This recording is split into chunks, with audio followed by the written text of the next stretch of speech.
This association believes in Indian experts in IR who can think and evolve of frameworks and norm building and building alternative frameworks of theory in IR.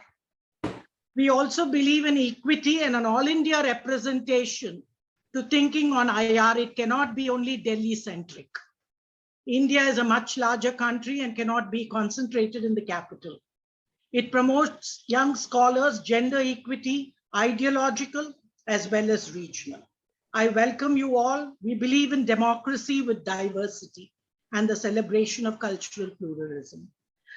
I would like to introduce the chairperson and the moderator for today's program, Dr. Kartha, who's a very eminent national security expert who's been working in the Secretariat and earlier was at the IDSA. Now she's a distinguished fellow at the IPS. Just a word, I would like to remind all of you, I'm very happy that we are talking on finding the leverage, the challenge of stabilizing Afghanistan. I think from an Indian point of view, we have to worry about Kashmir. Just on the Pakistan TV, the Taliban and Pakistan, the present party, wanted to use them in Kashmir. So the issue is, I would just like to quote Henry Kissinger, to be an enemy of America can be dangerous, but to be a friend is fatal. So is that what India and others have got? And I would agree with Christine on the issue of Pakistan. How can you remove Taliban to bring back the Taliban? Thank you to you, Dr. Kartha. Thank you, Professor. Thank you so much. Okay, the way we're going to go about it is that I'll just give a brief introduction of each of you all, and then we'll allot each speaker 10 minutes each. And I've already, I think, posted 2 questions to you all, which is the strengths, and we are basically, this is looking forward, right? We're not going to look backwards. We're not going to look, because this is, I think, a very, very important moment in Afghanistan history, in the regional history. So let's not go backwards into 60s and whatever Pakistan did, blah, blah. Let's look forwards. We're looking at what is the strengths and weaknesses of the Taliban as they are today. And we are going to look at what are the leverages that all the actors have. You're free to choose whichever country you want. You don't have to address everybody, but whatever you'd like to highlight in terms of how do we moderate Taliban behavior, with the assumption that these people are going to be there for some time. I mean, I assume that is my assumption. I could be wrong, but I'm thinking they're not going anywhere very quickly. So just a brief introduction. We've got some amazing people on the panel, and I'm so glad you all are here. Thank you so much. Ambassador Samad, I think most of you all actually don't need any introduction, but I'm going ahead anyway. Ambassador Samad is a senior fellow with the Atlantic Council South Asia Center. He is also the founder and president of Silk Road Consulting. Prior to joining Atlantic Council, he was earlier in the USIP.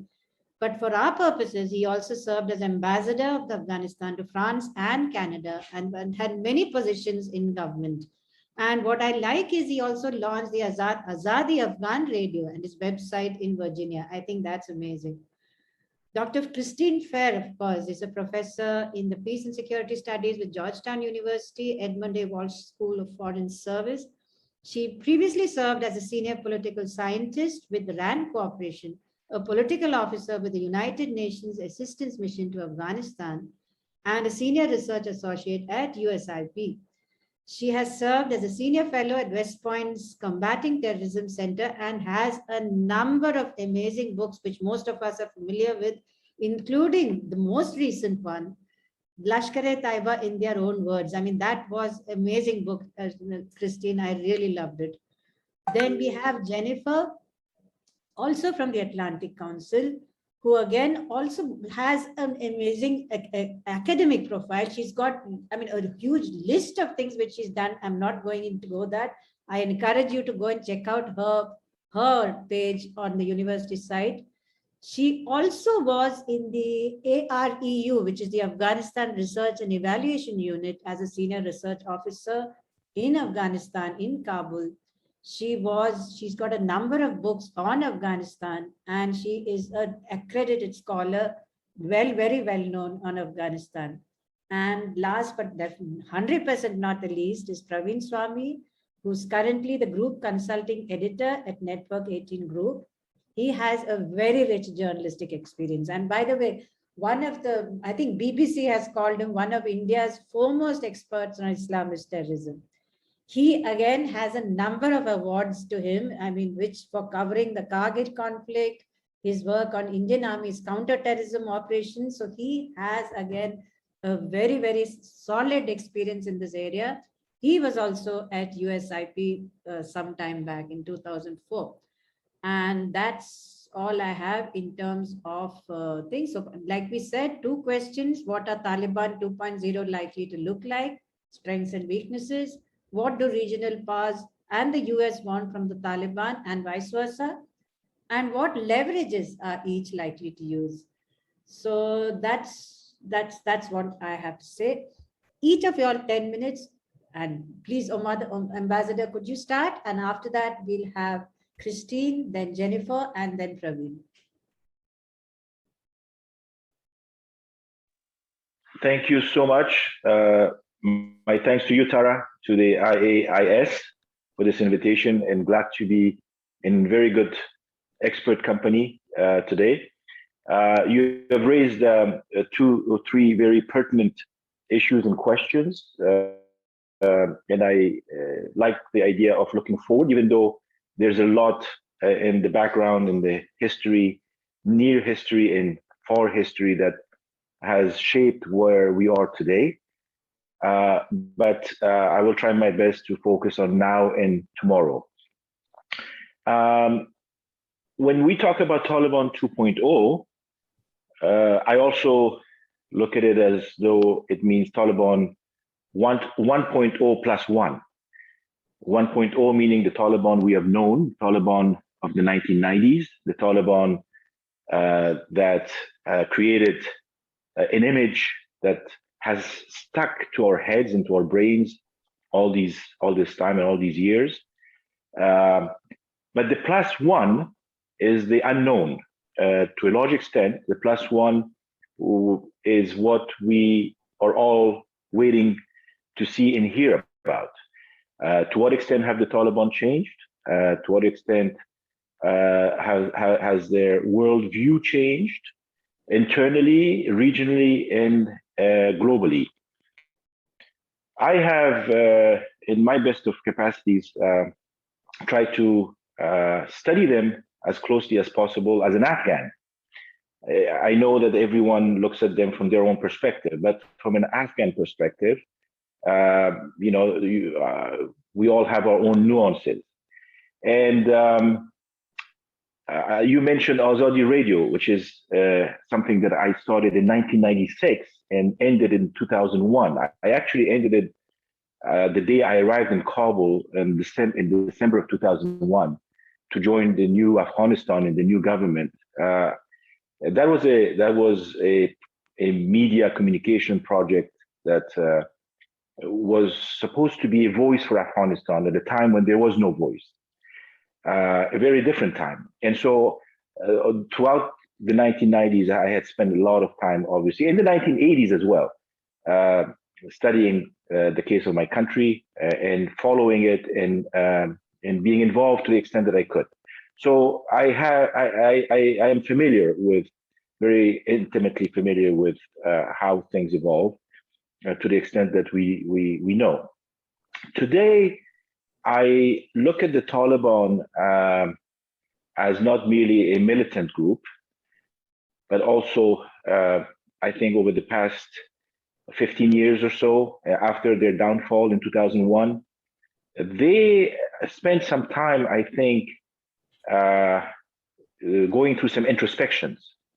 It seems that the collapse of the Taliban regime and those who survived it gave them a chance to partly go back to their villages and partly go back to their bases in Pakistan, to the madrasa networks and the establishment in Pakistan that had harbored them for a long time.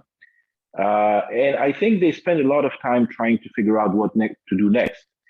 Let's not forget that initially, the Taliban leadership at the end of 2001 and on at least 2 occasions that I know of in 2002, approached the Karzai administration and wanted a political settlement, a political deal, and wanted to, in some way, surrender as long as they were given amnesty and protection and certain rights.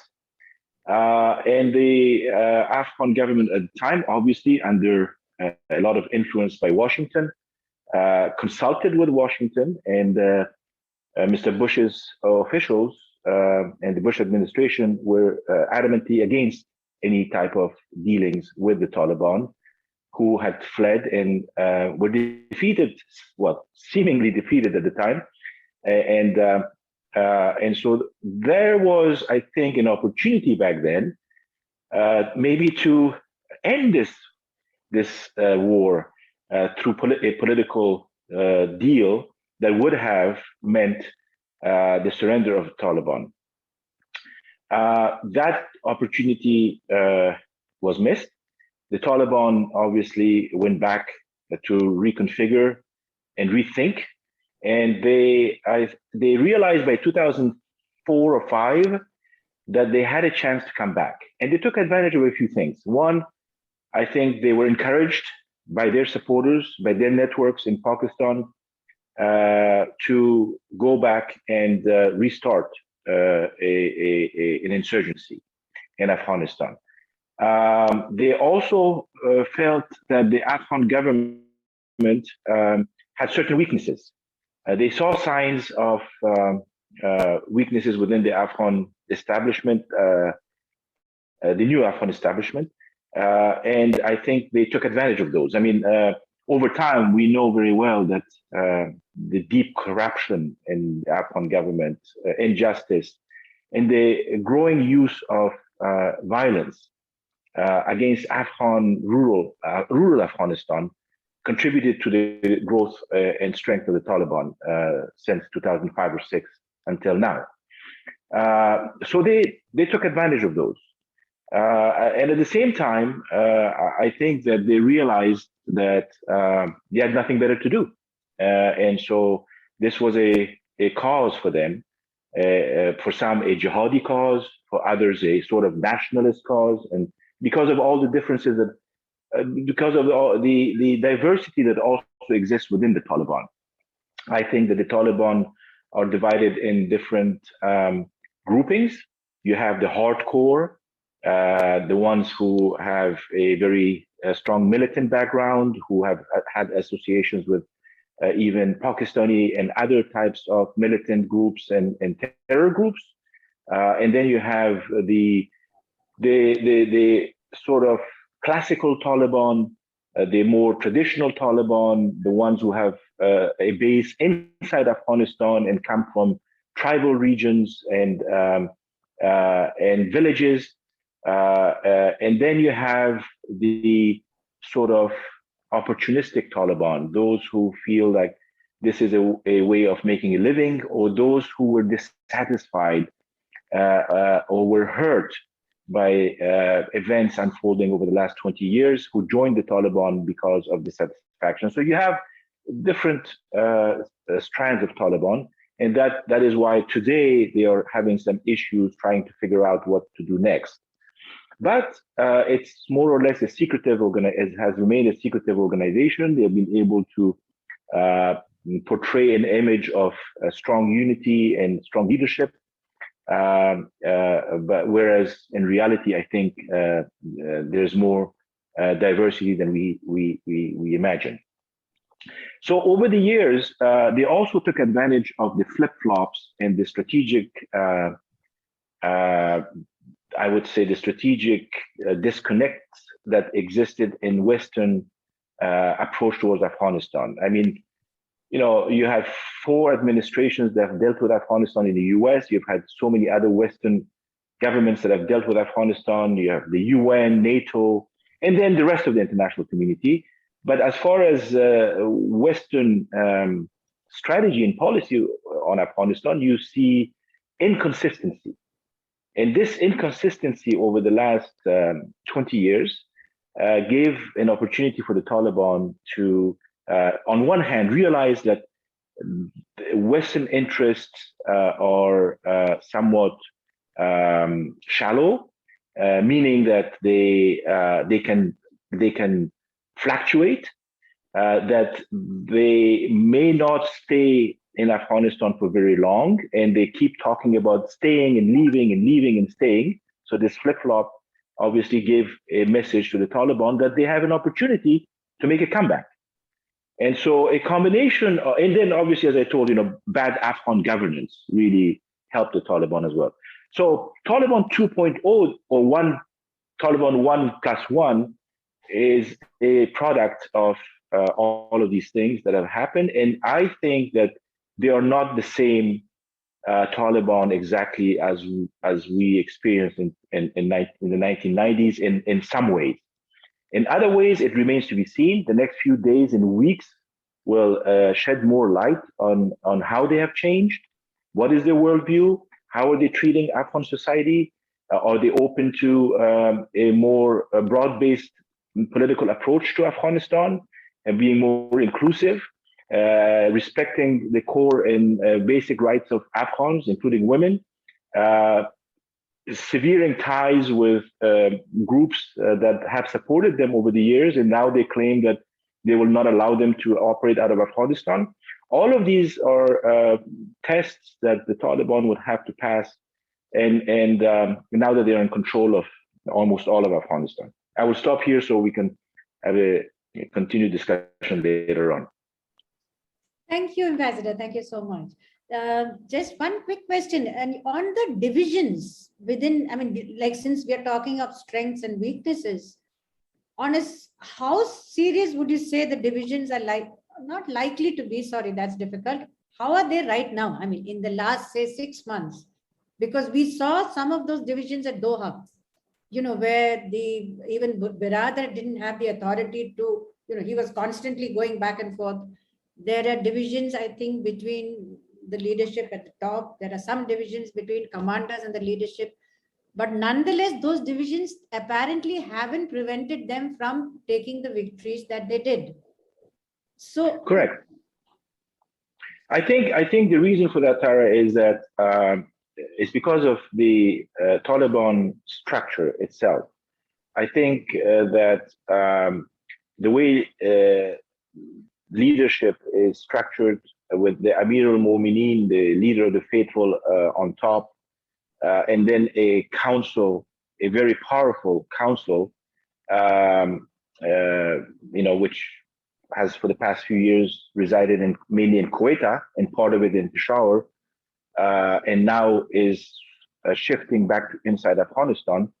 I think that it's within the council that you see some diversity, and of course it trickles down to the commanders levels and to the regional leadership, and all the way down to the foot soldiers.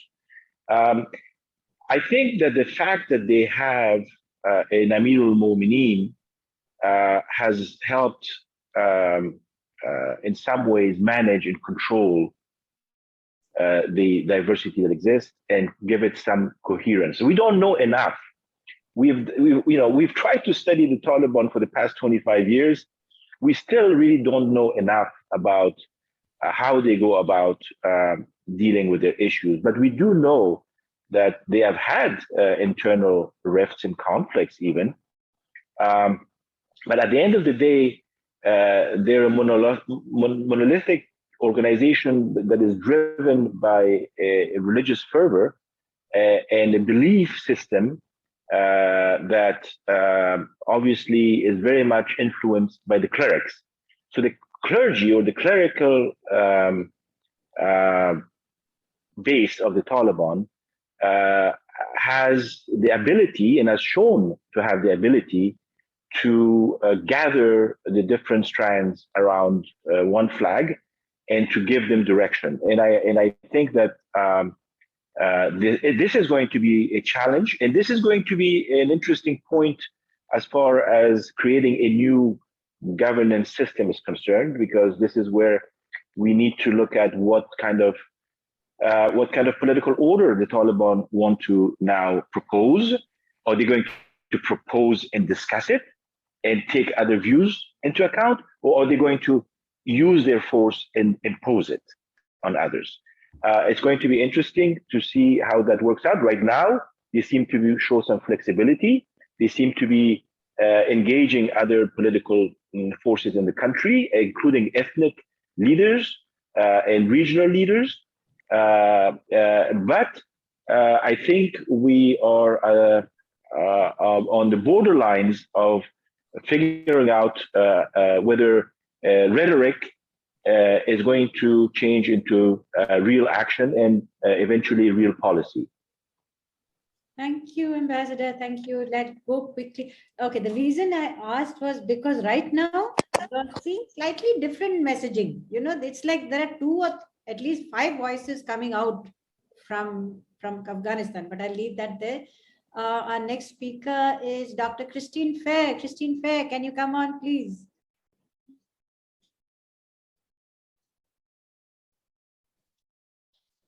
And my associate has decided to join me. It's better than having her barking. So, I mean, I think Ambassador Samad has given us a fairly comprehensive overview of the factions within the Taliban and what we may expect. I mean, I think he has to be optimistic, right? Because he's an Afghan. I mean, if he were to throw in all hope, I think that would leave him in a pretty distraught place. I don't have to be optimistic. I don't have any reason to be optimistic. I've seen nothing in what the Taliban have been doing, leave aside the last, certainly the last 17 years, but more recently during this alleged peace process, that makes me think that they really want anything other than power. So women are already being turned away. They've already kidnapped young girls that are very prepubescent for ostensible marriage. They've already killed women that they find to be a risk. So I really just don't see any credible space for them to be substantively different on issues of human rights, particularly pertaining to women and girls. What they have been doing, of course, is they've been posturing as if they care. And I can't believe the number of media requests I get asking me to comment upon Taliban 2.0 and their ostensible liberal views that they've embraced. My take on that is that they don't need international recognition. I'll talk to that in a minute. But what they would prefer to not have are international sanctions against Afghanistan. And this puts the international community in really a tight bond or a tight position, because if they do sanction Afghanistan, the primary victims of that will be the ordinary Afghans who are already quite immiserated.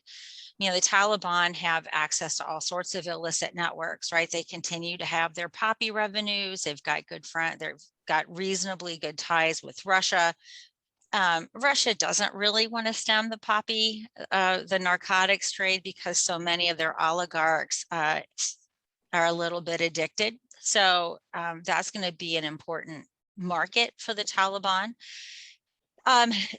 So the question is, will the international community give humanitarian aid? And certainly the Taliban will have learned the lessons of both Presidents Karzai as well as Ghani, and that is they're going to want to be the distributor of aid.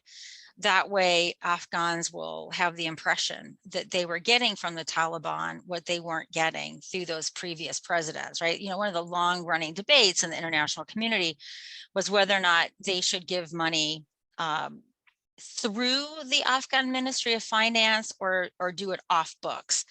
The arguments for off books was the Afghan corruption. The argument for it on books is that it would be the Afghan government that would best decide where aid should go. And of course, the Afghan argument against doing it off books was that, leave aside Afghan corruption, there was a lot of corruption in the international system. Most of the monies came back to the donor country in the form of contractor payments, and some countries had better records. I think India was notable because India did not have that complex ecosystem of contractors that were feeding off the US trough, sending most of that money back home. So that's going to be a major dilemma. But the Afghan Taliban themselves, they don't seek, desire, nor need international recognition. I mean, they have what they need. And you can pretty much discern this by the embassies that are still open in Kabul, which I believe are, and correct me if someone has better information. What they do have is the Russian embassy, the Chinese embassy, and they've got the Pakistan embassy, and they have the Iranian embassy. Someone is complaining about audio. Do others have problem with my audio? Okay. You're good. All right. I saw in the chat someone had issues with it. So walking through each of these actors. So I mean, I am just refusing to call the Taliban an insurgent. An insurgent implies that they're an independent actor with legitimate grievances against the Afghan state in this case. They are not. They are a wholly owned subsidiary of the Pakistani state. I prefer to understand what has happened. I mean, not only this week, right? But in fact, what has been going on since 1973, that wasn't a misstatement, 1973, the Pakistanis have been using Islamists to attempt to subdue Afghanistan. It's quite interesting. I mean, I know we don't want to go into history, but I think it's really important that people stop regurgitating Pakistani fictions, which have been very much enabled by lame, lazy American so-called historians and public figures. You know, you have this narrative that poor boo-boo Pakistan was sucked into the American jihad. It was abandoned like a lover once his wife had given birth to her first son. And then poor Pakistan it had to fend on its own in the world like a poor, illegitimate, abandoned baby. And it has used that strategy very effectively for rent seeking whenever it wants to guilt the United States into giving it something that it wants. The Americans, who have really no historical capacity whatsoever, acquiesce to this, whether it was Pakistan opining about poor boo-boo Pakistan and the F-16s, which had in fact been resolved. And the reason why the Pakistanis didn't get the F-16s was its own behavior, and it had been warned all along. Nonetheless, President George W. Bush said, "Oh, poor boo-boo Pakistan, I'm going to make those F-16s right for you. We're going to fix those past mistakes."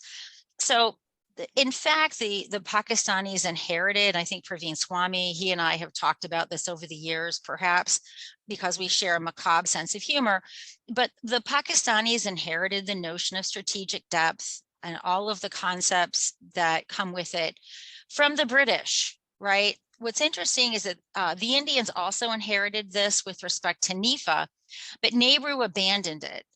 Nehru didn't want to have this notion of a buffer, an Indian buffer against an outside adversary. He had a very different philosophy.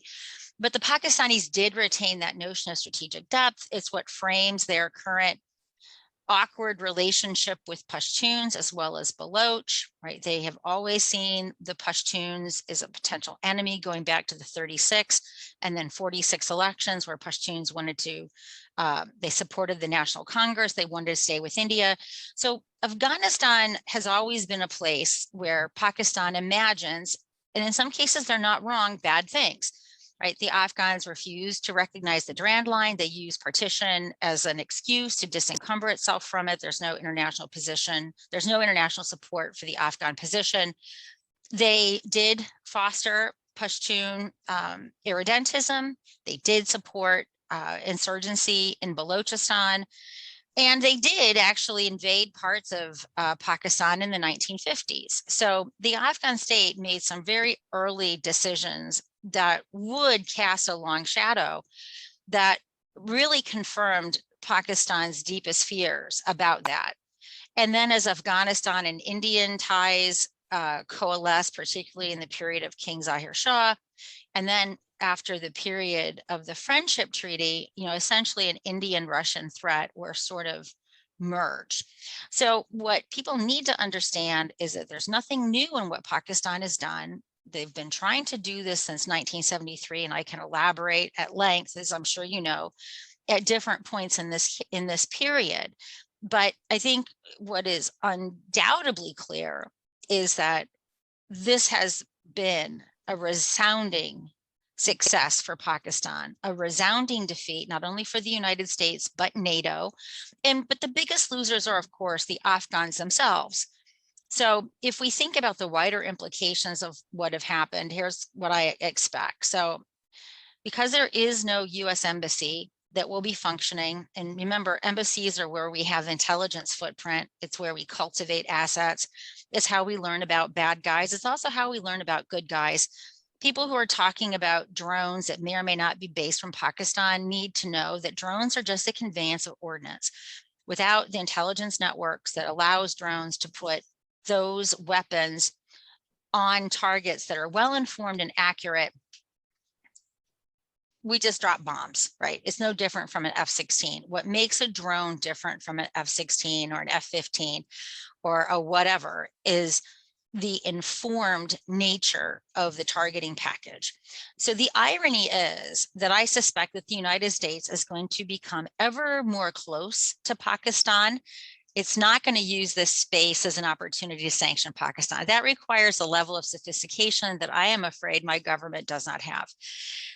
In addition to which, I anticipate that the Pakistanis are going to say, look at all these terrorists that your policies have made. They're coming into my country, poor boo-boo. Give them to kill terrorists. And, Bubba over here, meaning our president, is going to say, oh, I see that argument. I think we need to give the Pakistanis to kill some terrorists. Meanwhile, people like us are like, but they're farming terrorists. But I suspect that that's going to happen. And they're certainly going to demand support for Afghan refugees in the meetings I've sat in. Pakistan is already getting accoladed for taking refugees, which is a little bit like accolading someone who's taking in the children of a house that they completely blew up. And then I think the other issue here that's really important for India, and I think I've been kind of a lone voice here in DC because there's China experts, and then there's so-called India experts, and there's so-called Pakistan experts, but there's really no expert of China in Afghanistan. And anyone who says that they are, including me, is just kind of a liar. But if you look at the investments that China's made in Pakistan, without access to Afghanistan that's safe, that G-lock that connects Gwadar to Xinjiang is actually several times more costly than an internal ground line of communication. So the cost of transporting a barrel of crude through Xinjiang, between Xinjiang and Gwadar, is just much more expensive than an internal G-lock. And there's a bunch of reasons for that. One, that infrastructure up near Xinjiang is really risible. Jolene. Knuckle, stop. But if you could get, and so the big problem right now with Gwadar is things have to move from Gwadar to Karachi and then north to Torkham. So what's the point?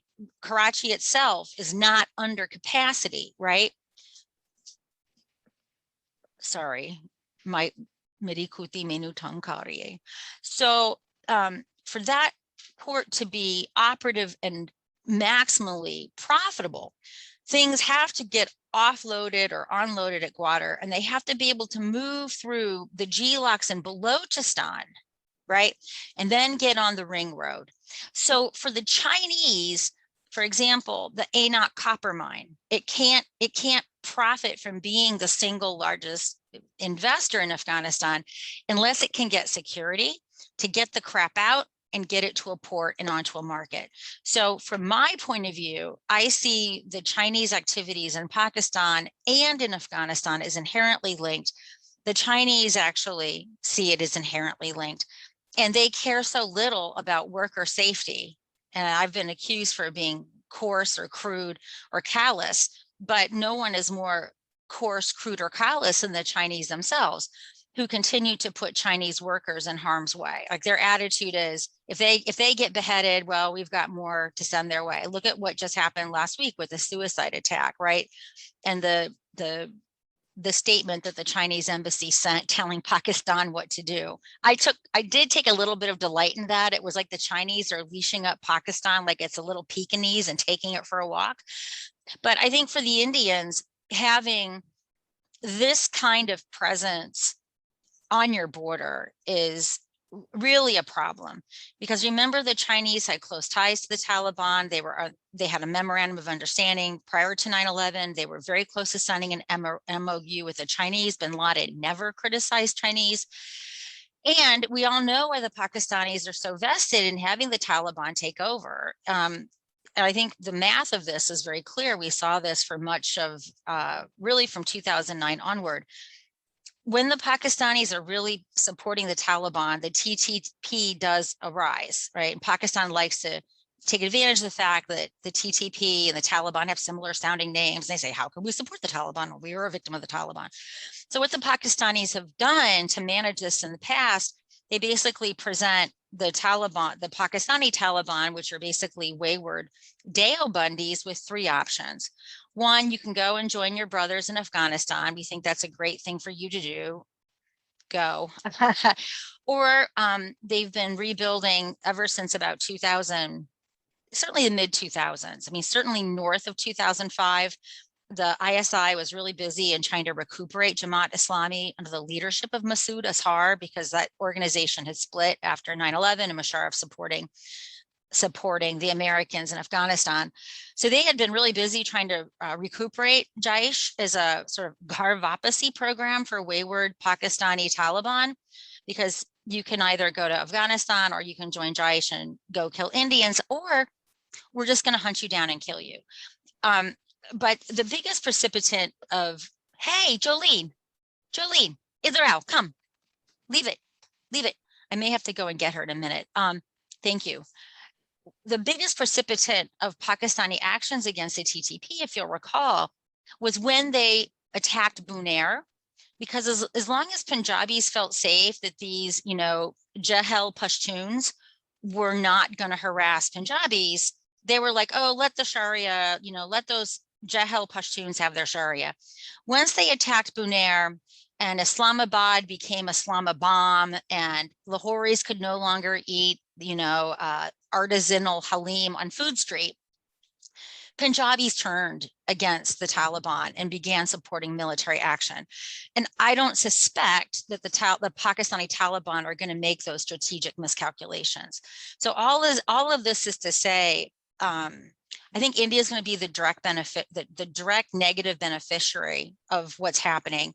But there's also going to be a significant international blowback, right? This is going to be Afghanistan 3.0, right? Where anyone that wants to get their jihadi on, coming from the United Kingdom, which I expect will happen, probably a few nuts from the United States, Europe, maybe even India, Bangladesh. We've seen that there's already Bangladeshis in Afghanistan.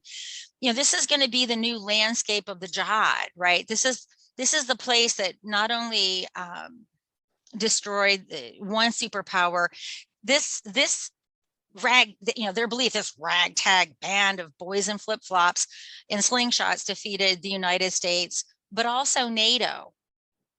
So this is more dangerous than President Biden could even imagine, if he were capable of imagining anything. Okay, Christine, thank you. Thank you so much. I think you can attend to your dog now. I'm going to, hold on. She's getting into so much trouble. Hold on. Okay, we'll come back to you once you're back. Okay, we have a couple of very important questions for you. Okay.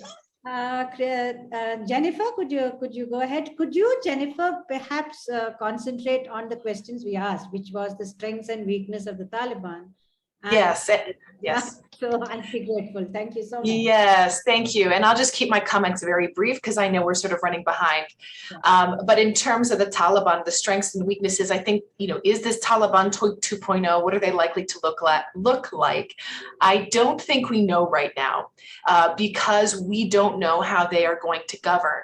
And, Christine has laid out really some very important points. Ambassador Samad has well, and something that we have to bear in mind to be future oriented is, yes, we know their ruling philosophy. We know that their desire to use violence, but they also do realize that society has changed quite a lot. So in order for them to rule as they have ruled over the past, will require them to even use more violence than they had in the past. They are going to face enormous resistance from people. So the calculation that they're going to have to make is, are they willing to do that?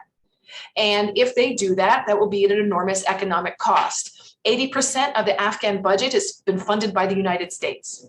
Okay, I'm not sure that China and Pakistan can fill that gap very quickly, nor do I think they would be willing to. 1/3 of the 15% of the country's GDP was spent on the Afghan military.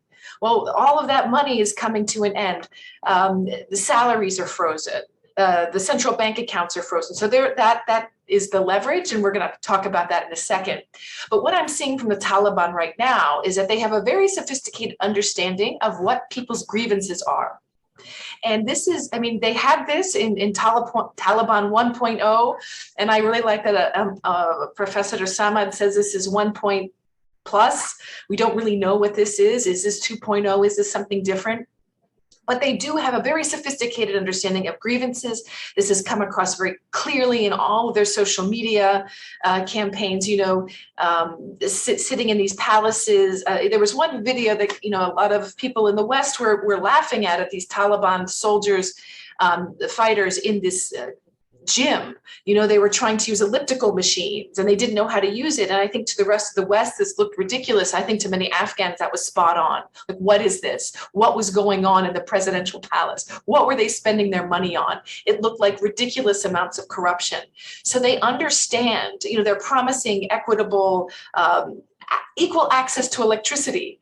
Right? They understand that people, and that they're going to the utility companies and showing that we're not, even if you're rich, we're going to give equal access to power for all. It's very small things like that I think mean a lot to people potentially.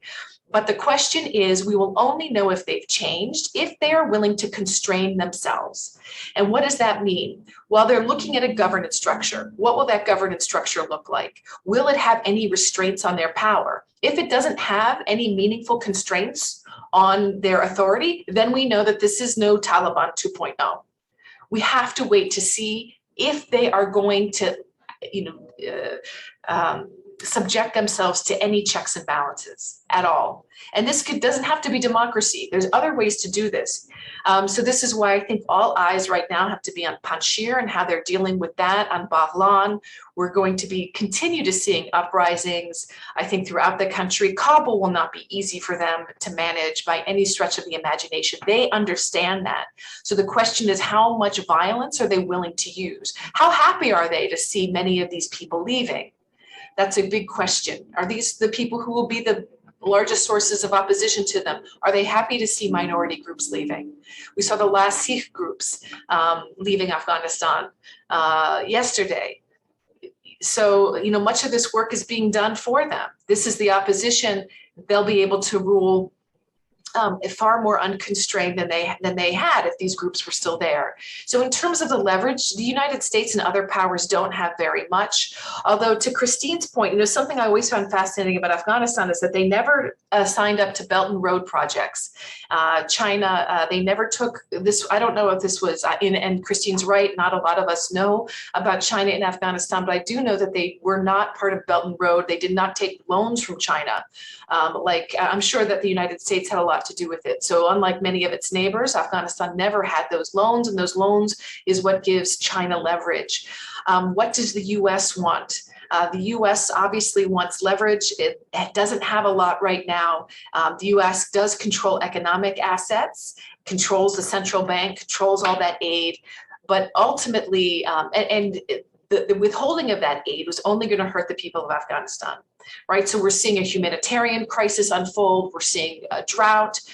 We're seeing really difficult times for a lot of people. And so it's really a difficult decision for the United States. Withhold that money and get some agreement from the Taliban, I don't know, to extend the withdrawal deadline. That looks like what the US is most interested in.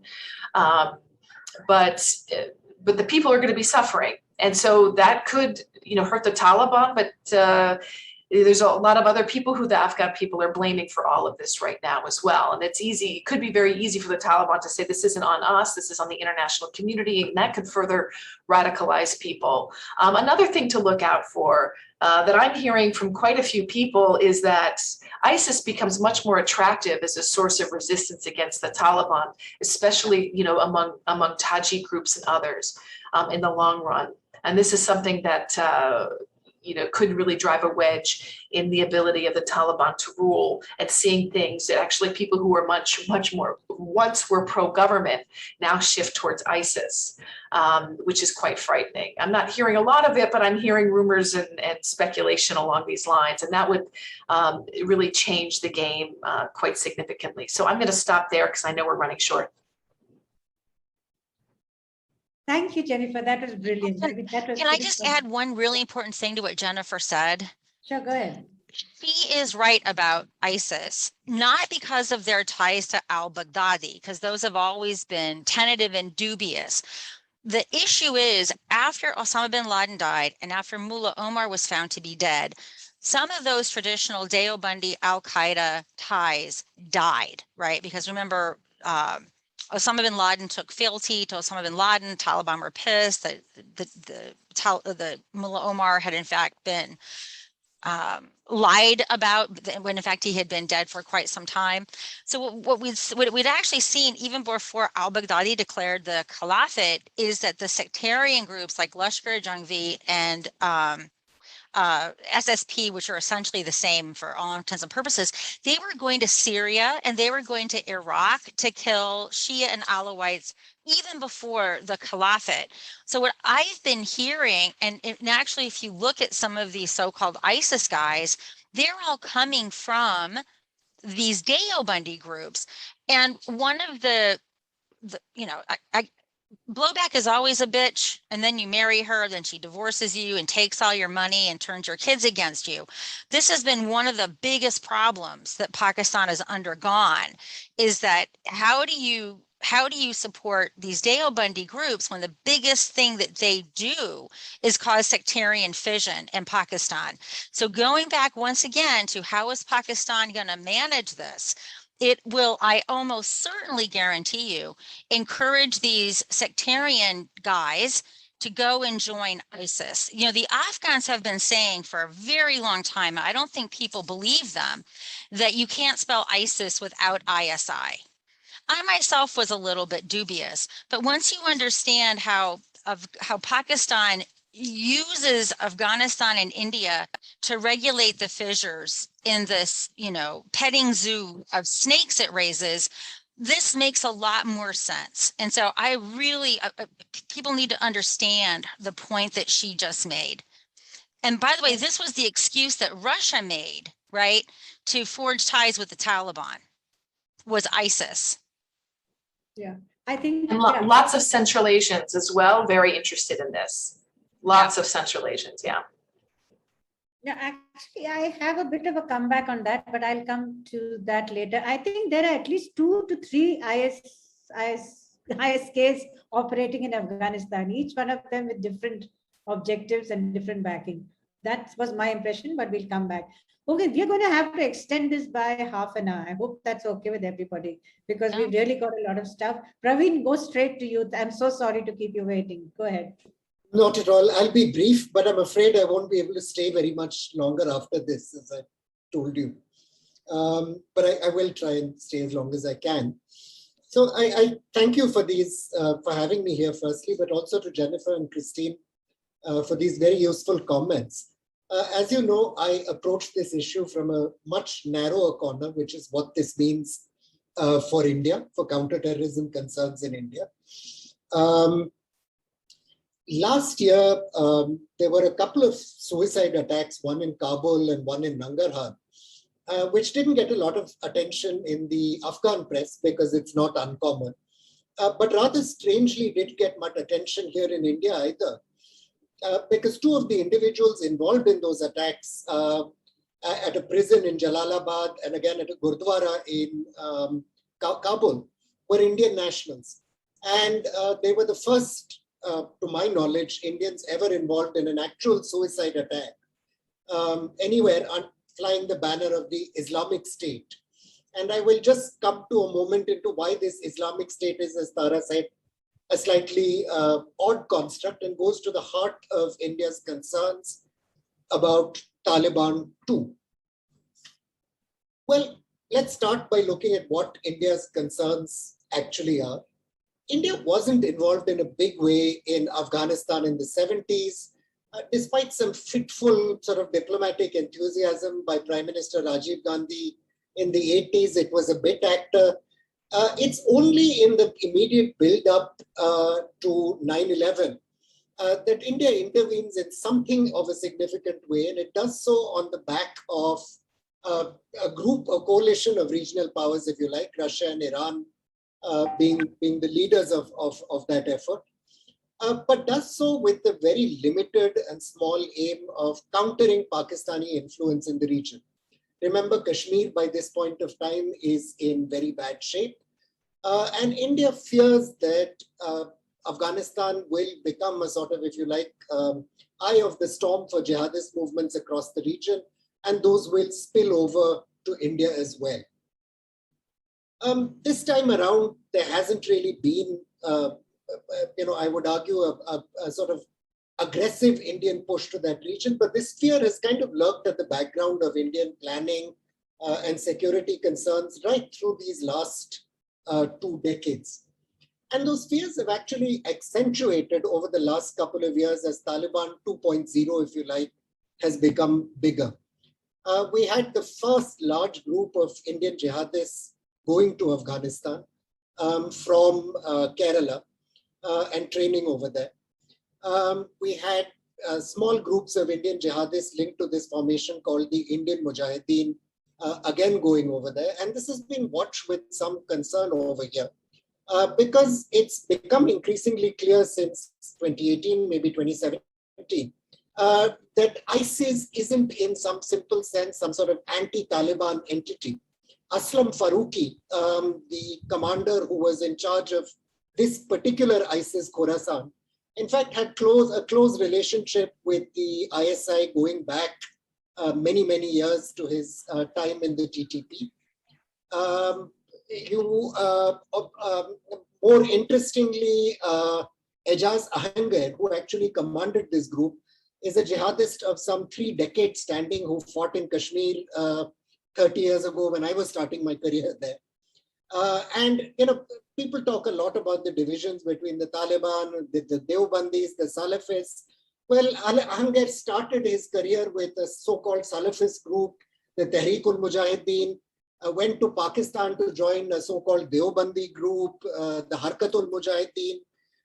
Then, some years ago joined the Tehreek-ul-Taliban Pakistan, Al-Qaeda, and ended up in the Islamic State. But the one thing that was in common in all these sort of switches and defections over the years was his relationship with the ISI, which was a close and intimate relationship. By the way, he skipped jail last week when Bagram jail sort of fell apart and everyone escaped. His wife and 2 daughters were in the Badambagh women's prison in Kabul. We don't know where they are either. 2 of those daughters are, of course, from his first wife, Indian nationals. One of them married to a Pakistani jihadist who was in the TTP. So a complex story. You can read what I've written about it if you're really interested in the nitty-gritty. Well, what do Indians think about stabilization? I actually disagree with the thesis that there's some big sort of fear of destabilization in Kashmir, and that's for a very simple reason. Unlike the Americans or the Soviets before them, the Indian armed forces have actually been quite capable of looking after their borders. So if you talk to Indian politicians, they'll always give you this nice spiel about how we have a political, all of government approach to these problems and, are politically engaged, economically look for revival. But that's nonsense. I mean, the Indian government doesn't manage to do economic revival in Gurgaon very well. It certainly is, does not do it in Kashmir or anywhere else. What it does do is maintain a critical volume of armed forces. So we have some 352,000, give or take, troops in Kashmir, of whom only about 45,000 are actually deployed in a counter-insurgency role. And the remainder are on the line of control. Bear in mind that Jammu and Kashmir, in third, Chris will correct me, 1/4 the size of Afghanistan, has a far superior road and logistics network. And it doesn't become hard to understand why, through sheer accretion of force, India manages to ensure that large levels of jihadist infiltration across the line of control haven't been possible for many years now, certainly not since 2000.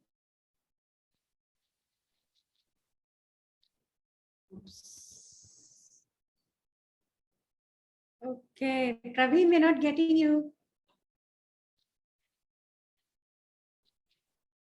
Praveen, your audio's out.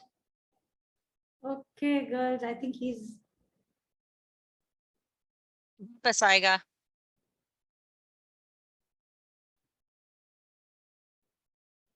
Praveen, Tuti muted ho.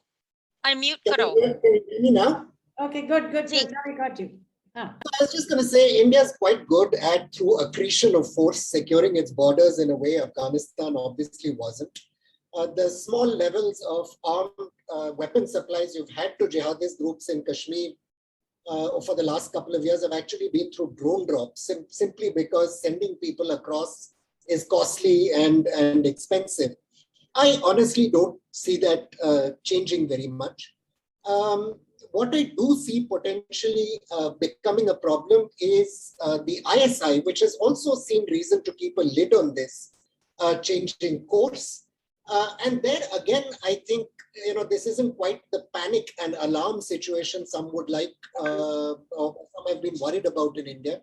Since 2016, when India struck across the line of control after the Uri attacks, we haven't had a single terrorist strike of any magnitude or consequence anywhere outside of Jammu and Kashmir. And after the Balakot strikes and the crisis, the Pulwama strike and the Balakot crisis, you haven't even had a major Fedayeen attack or anything of that scale within Jammu and Kashmir.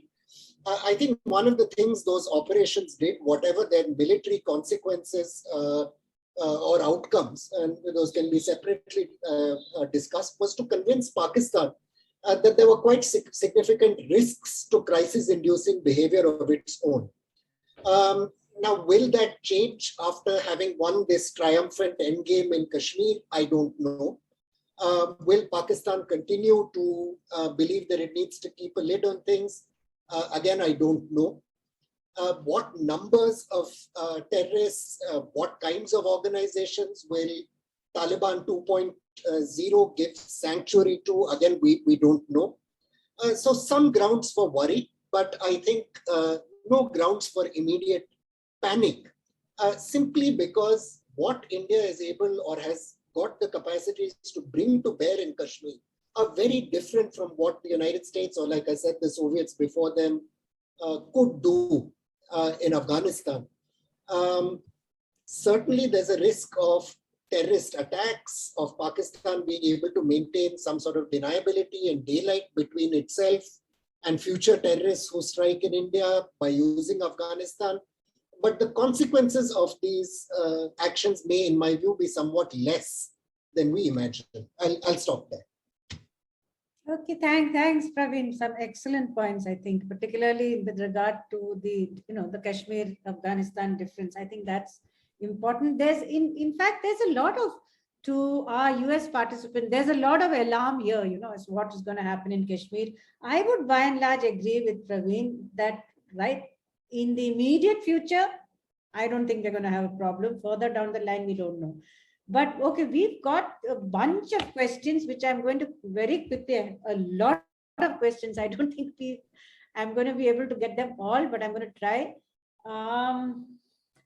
Okay, there is one, of course, question which all of us have been asking for years and none of us have an answer, which is that when the whole world knows that it is Pakistan that is supporting Taliban, what is preventing them from striking Pakistan? I'm not even going to try to answer that, but if anyone wants to answer, you're welcome. That's one question. To Christine. Yeah, I got you. Christine, in particular, how one question as moderator, if I may ask, is that we have US journalists, talking of equipment flowing back to Pakistan, US equipment flowing back to Pakistan through spin boulder. It is so.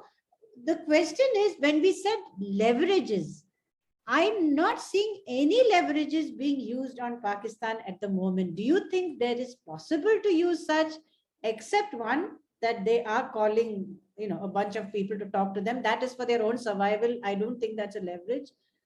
If my question to all three panelists, Jennifer unfortunately had to leave. If the Chinese they have a lot of leverage in Pakistan, what would the Chinese ask the Taliban? Ask Pakistan to get the Taliban to do? What would be their key request apart from getting ETIM off the table? That is my question to you all. So you have two questions, and the third one is that so there's three. The third one is, by freezing Taliban reserves, does this constitute a leverage or not? Please go ahead. Ambassador, first, you.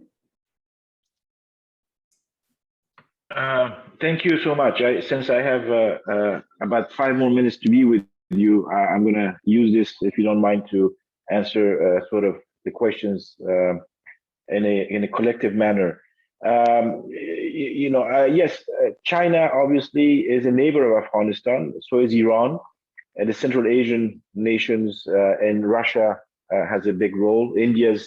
What India thinks is important for us, but Pakistan also has 2,400 kilometers of borders with Afghanistan, and we need to find an equilibrium that works for not only Afghanistan and Pakistan, but also the region as a whole. So Afghanistan has always been in a position where it has to balance things out, and we haven't done a very good job because we have had influences from other great powers. The Soviets tried to tell us how to balance things out for their sake. The Americans tried to tell us how to balance things out from their perspective. Other countries have used their leverage over Afghans to tell us how to balance things out. I think it's time for Afghans to seek their own balancing act. And for that to happen, we need to have that Afghan ownership of, whatever you want to call it, sovereignty, and ownership of our destiny, and to what extent are the Taliban going to provide that space and that opportunity? Again, remains to be seen. We know of their connections. We know of their sort of their support networks over the years, but things have shifted. We need to get away from the 1990s model, and if we are stuck with the same perceptions and outdated models and thought patterns, we're going to miss the boat, and I don't want anybody to miss the boat. We're going to be left with bad policy, and we need to adjust policy to reality on the ground. And reality on the ground right now is being defined. There's nothing I can tell you about, oh, yes, we are going to have a monopoly, a Taliban monopoly, or we are going to have an inclusive broad-based government, because it's work in progress right now. So from my perspective, all these countries around us obviously have more at stake. And you can see that the Iranians, the Russians, the Central Asians, the Chinese, and the Pakistanis have taken a cautious approach They all are engaged with the Taliban, have been for a while.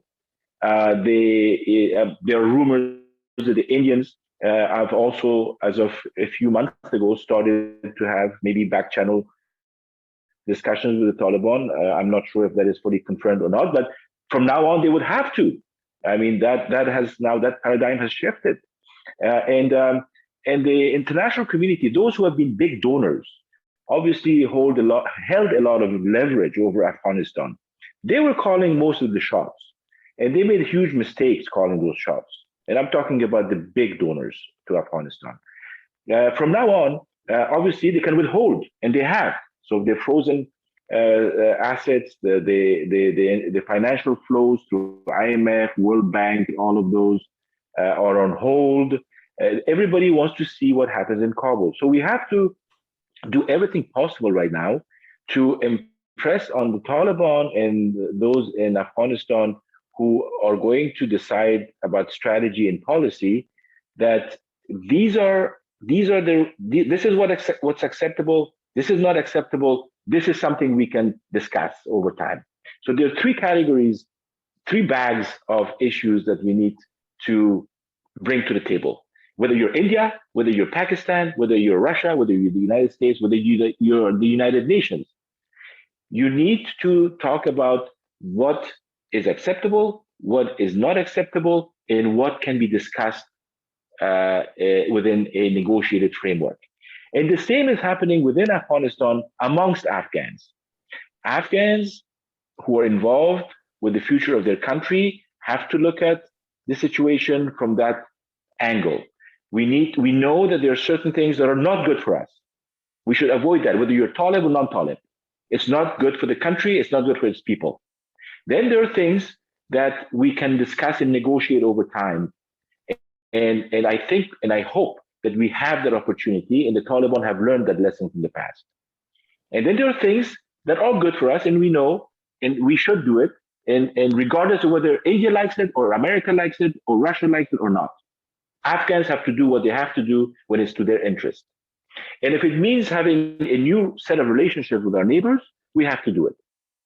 If it means not getting involved in proxy wars, we need to limit that. We need not to be a battlefield for other people's proxy wars anymore. It has hurt us for 43 years. It has devastated us. And we need to stop doing that. So Afghans have to really take charge of their country, and then we can exchange, and then we can have good relations, or to the extent that we want, within that confine. And we need to make sure that, when India talks about Afghan land, Afghan owned, Afghan controlled, which they added control at the end, then let's mean what we say. Let's not fudge these issues. Afghan owned, Afghan controlled, and Afghan led means Afghan sovereignty and ownership. I think that's very well said, Ambassador. Thank you so much. I think that I entirely agree with you. I think the earlier model. I want to have a follow-up question on that. Just 1 second. I think Praveen has to go. Praveen, do you have to go? Can I let Christine? And I have to go too in a minute. So I'll just stay with you one or two more minutes. I have to go as well. I have several other appointments. Yeah, I just want to follow up on what you said. So one of the things that Afghanistan has done that perpetually and continually irritates Pakistan is the position on the Durand Line. There is no legal support for Afghanistan's position. It just isn't. Pakistan was a legal successor. The British repeatedly clarified that as a legal successor, Afghanistan, it's incumbent upon Afghanistan to recognize prior treaties. This has done Afghanistan no favor. It's why Zulfikar Ali Bhutto was so excited about taking the Islamists that Dowd kicked out and turning them into militias that he could then deploy within Afghanistan. And then, of course, there's been historical evidence of Afghan support for insurgents in Balochistan, which is yet another reason why Zulfikar Ali Bhutto was the one who set up the ISI cell to turn the Islamists fleeing Dowd into the groups that would eventually become the Seven Donkeys. Are you saying that finally someone should clue up in Kabul and take the international responsibility of recognizing the border of the Durand Line and trying to come to some realistic cohabitation with Pakistan? Because you can't accuse Pakistan of international terrorism, cross-border terrorism, when you reject the border, which is in fact lawful. I mean, this is something that has historically weakened Afghanistan's position and quite frankly strengthened that of Pakistan on this issue. Not all Afghans, and it's a great question. Not all Afghans think alike on this. So of course. let's not generalize. Well, of course. First of all, just so you know, I'm asking you. I'm asking you your opinion. Yeah, sure. Yes, I'm going to give you my opinion. We have had two historical moments that were missed. One was at the end of Zahir Shah's reign under Musa Shafiq, and the second was at the end of Dawood's presidency in 1978. Both of those leaders, after years of talking about Pashtunistan and Durand Line and the historic significance and this and that, realized that it's better to resolve these issues through diplomacy and political talk with Pakistan. And they started those discussions. Unfortunately, history played a very bad hand for Afghanistan. The first instance in 73 was disrupted by the Dawood/PDPA coup. The second was disrupted by the PDPA/Soviet coup. So we were on track in trying to, in realistic terms, resolve both of those issues and make sure that Pakistan and Afghanistan live as normal neighbors. Okay, and by normal, you can define it as you wish, but as two countries with their identities, with their national interests, and with their relationships. But there were a lot of others who didn't like this, and those two disruptions actually put us back on a different track. So I hope that we have learned the lessons of history, and I hope that, as I mentioned, the rebalancing that needs to take place, the Afghans have to do their own rebalancing. I don't need somebody else to come and tell me how to rebalance my country. And so we need to rebalance. We need to have an internal discussion first. We need to come to terms with these issues, and then we need to engage. And the engagement may be short-lived or long-lived. I mean, engagement meaning that we need to have discussions. The same thing happened with Iran over the Helmand River water usage. And it was a historical issue. In between 1971 and 73, we engaged with the Iranians and we resolved the problem and we agreed on how to reduce tensions. So all of these things can be done. And I look forward to our next governments dealing with that in that context. Okay. I thank you. And I have to say goodbye to you, but I appreciate your invitation, and I hope the rest of the discussion goes well. Thank you so much for this opportunity. Thank you, Ambassador. Thank you so much. Christine, there is a question which has been repeated twice for you, which is Professor Fair's views on why no one will take action against Pakistan. That question is all directed at you. Look, Praveen, most people know, I have literally been a voice in the wilderness. You can go to my website, christinefair.net, look at the myriad op-eds that I've written. In fact, that's why I took a hiatus of writing op-eds for the last 2 years, because I just kind of got tired of screaming in the wind, being attacked as being like a hysterical lunatic, all the things that they like to call women who are correct when the men disagree with us. I've had countless arguments with the Coinistas, the Steve Biddles, the McChrystals, the other McWackadoons. I mean, so for me, this has been just like a personal crusade, and I've had very few people join me. Even most recently at a Georgetown panel last week, I had one of apparently my own colleagues offer the same ridiculous bromides about Pakistan that people like him have been offering. And it's kind of curious. It's only the women that have had the ovarian fortitude to call it as it is. But because we haven't been effectively and loudly enough mansplained and have our views articulated by men and the classic he-splaining tradition, we have not been taken seriously. So I can tell you what I think has been the justification for American, the only word for it is cupidity coupled with stupidity and turpitude. But I think the basic story goes like this, because over the last 17 to 18 years when I've raised it, because Praveen knows I was a really early critic, in part because of the work I did in Pakistan. I took a very early trip to Peshawar, where I learned in very early 2004 that the Tochi Scouts, for example, had been supporting the Taliban, facilitating their movements across the border, which Afghans may prefer I call the Durand Line. But I went back and I reported this to the US Department of Defense, which was my sponsor. At the time I was working for RAND. I told them what I saw. I told them what I heard. You have to remember at the time, I was the only person who wasn't a jasus, who wore shalwar kameezes, that took buses to Peshawar, hung out in bazaars and spoke Urdu. And so it's not like they had anyone else doing this. Marin Stremecki was his name, actually. He flitted back and forth between the Smith Richardson Foundation and working for the DoD under Rumsfeld.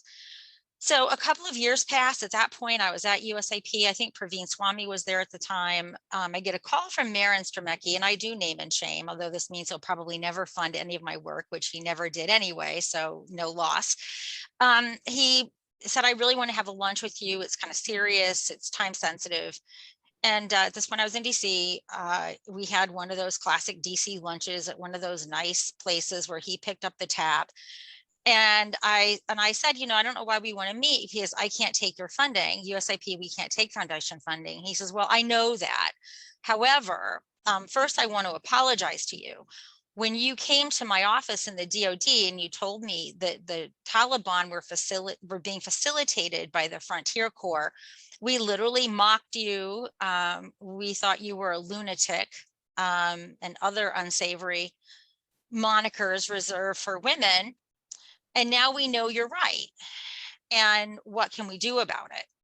So I said, well, the problem is whenever you have a discussion, first I told him how angry I was, that I was actually in harm's way. My interlocutors were in harm's way, and you had assets in the sky. All you had to do was take a look at what the Frontier Corps was doing. And so I'm really angry, but also I'm glad that someone now realizes that I was right. So I think for me, this question, I actually get triggered when I'm asked it, because the older I get, I realize really the risk that I took for my government. I mean, I was just a scholar, right? I didn't have a quick reaction force that was going to yank my ass out.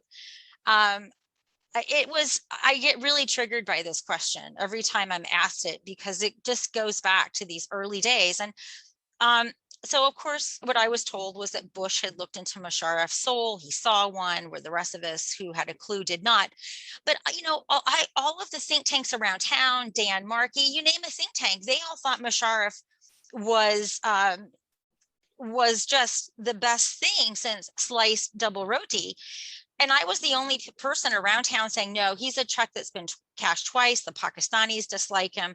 By 2004, it was so clear he had turned against us, but we didn't want to see it. And towards the end of that administration, Vice President Cheney, that was a slip, President Cheney, he actually did come to see the light on Pakistan. I know, because I interacted. These are in the days when Republicans would actually interact and benefit from the expertise of Democrats. That doesn't happen anymore. But I know that Cheney's staff, they had come to see the light on Pakistan. What precipitated this change of part was the Taliban tried to kill Cheney. And he was shown aerial footage of the Pakistanis aiding and abetting the Taliban. But this happened too late. He was the vice president. He was the president. Obama came in. He understood the Pakistan problem. But at this point, we were so committed, because he was forced to be committed to the surge, that everything was about resupplying American troops and our allies. And people forget, if you're just looking at the number of soldiers on the ground, whether it's 150 or 300,000, there's an unseen contractor army that also has to be resupplied, right? Because contractors are doing everything from training the Afghan mill, taking care of the drones. They're the ones working in the chow halls. I mean, little old ladies from KBR, from like little podunk towns in the United States were working in the chow halls. Contractors, there was also a civilian aid surge. Contractors provided assistance to them. There's always, and for the longest amount of time, there's been more contractors on the ground than armed service personnel. And all of those people had to be resupplied from Pakistan. So it really became a problem. People couldn't get their head around. We're so dependent upon Pakistan because we built that dependence in very early on. And once you've got troops on the ground, no one wants to endanger them.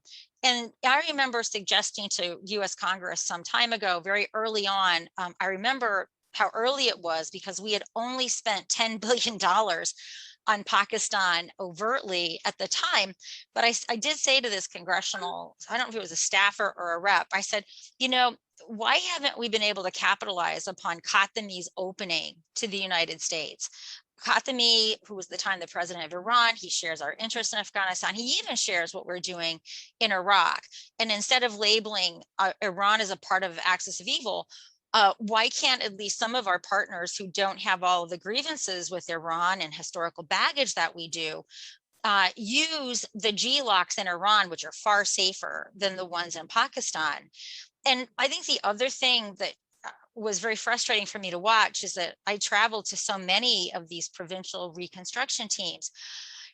It was the food alone. I mean, it's one thing if we were only bringing in war material into the country, but the French regularly had 5-course meals. So the meal I had, this was for the enlisted as well as the officers, chocolate-less, what is it called? Flourless chocolate cake, various sophisticated cauliflower dishes, wine. None of this, all of this was being brought in from abroad. They were using no local cauliflower, no local anything. The PRT in Herat, adjacent to Iran, they had a wood-burning pizza, lobster, Prosecco. All of these PRTs were basically bringing in their home culture. All of those legit, I mean, I just sat there like, you have got to be effing kidding me. This is a war. And this superfluous nonsense is why we are so in significant measure dependent upon the Pakistanis who are screwing us. So for the longest time, this was one of the justifications, which I know it sounds hard to believe, but when you care about resupplying troops, that becomes your first and foremost concern. So Pakistan became a broken parking meter. For those of you old enough to remember it, you put a quarter in a parking meter, you're supposed to get 15 minutes, you get 1. But if you take a jackhammer and you whack the thing, you put a quarter and you might get -15. But then this was all under the overarching umbrella of Pakistan's nuclear coercion, right? It knows that we are afraid that Pakistan is going to collapse. Maybe nuclear weapons will get into the hands of the terrorists. And so because of this, we have always wanted to have access over punishment. And I have said repeatedly, well, if this is your access, let's try not access for a while, because in all of the monies that we've paid Pakistan, they have used our subsidies to become the fastest growing nuclear weapon state. And they've also used those subsidies in essence to continue, because money is fungible, right? To continue investing in the myriad petting zoos of terrorists that it cultivates along with nuclear weapons to coerce us. Christine, we have to stop. Sorry, I'm so sorry. Sorry, I apologize for that. No, that's absolutely fine. I think everybody was waiting to hear you. So that's okay.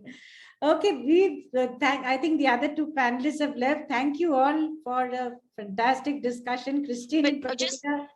just want to really say to one of the person, I have long argued, by the way, to the Zoom user, that we should have long ago, around 2001, taken Khatmis as an open to re-normalize our ties with Iran.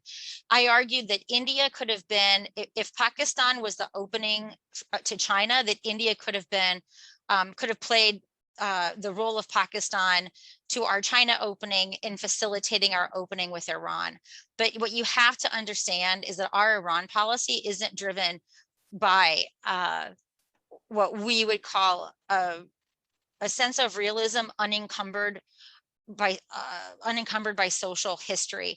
And much of what we do in Iran is really, it will often be characterized as blind support for Israel, which it is, but what's really behind that is the evangelical vote base, which has strangleholds on both parties, and they believe that we have to support Israel for Jesus to come back and then condemn the Jews to hell. So our Iran policy is the antithesis of irrationality. But I certainly agree with you. I've made that argument forever. Tara knows this. I've written about it. Get no traction thanks to the evangelicals in Israel. Thanks, Christine. Thank you. I wish we could have you for a seminar just by yourself. I think we'd have an amazing time. You are so fun, but you know I'd always do it because I'm raring it, but I cannot promise I will not use expletives because it's hard for me in this situation to keep my temper under control. Same here. This is the very same. Right? Okay, over to Soumya, to Pooja, I think, or is it to Soumya next? Thank you so much, everybody who's been here. Thank you all. Tara, can you? Tara, can you so send much, me Dr. Sorry. Please go ahead, ma'am. Yeah. Tara, can you send me an email connecting me with all of the USIP alums? Yeah. Okay. Because I want to ask them some questions, and if they'd be willing to discuss stuff on the record. Done. All right, thank you. And I think Praveen wants that too. Thank you, guys. Dr. Tara Kartha. Thank you for moderating the session. Tonight we have got many questions answered and many questions have been raised at the same time. And I would like to thank all the panelists here for joining us tonight, and also the participants for raising such important questions. Thank you so much. Thank you all. Thanks, everybody. Also, a special thanks to Dr. Tara Kartha, who we look forward to working with at IIS. Thank you for putting this all together, ma'am. Thank you. Thank you all. It was a good session, I think, wasn't it? Yes, ma'am. Fantastic. Okay. Bye-bye. Okay. Bye. Good night, everyone. Good night.